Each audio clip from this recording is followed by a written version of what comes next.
तिलावत का अजी दादे مولانا देखो देखो ذا خوش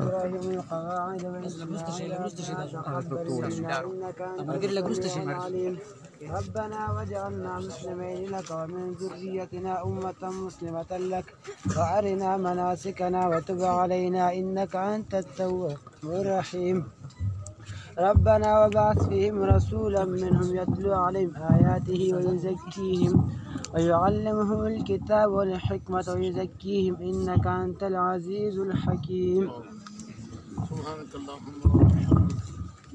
الحمد ولا حلمك بعد علمك اللهم صل وسلم وبارك على سيدنا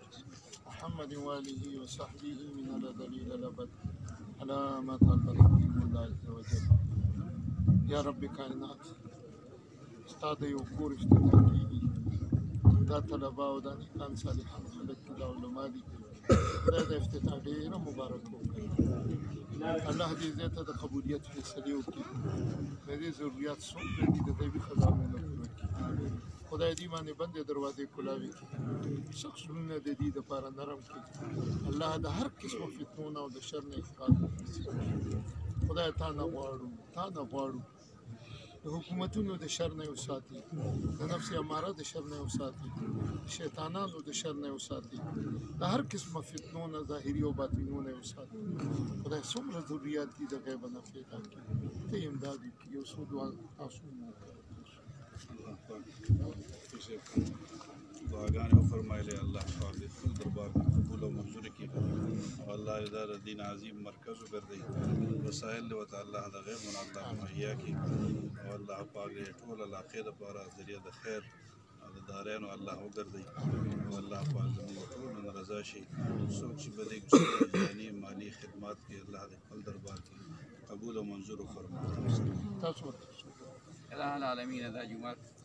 چې دې دا افتتاح وسکیږي وشوله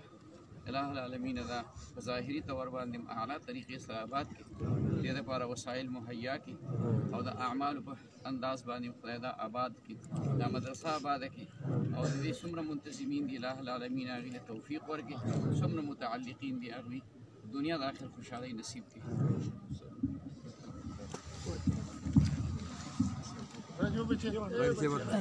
ورشه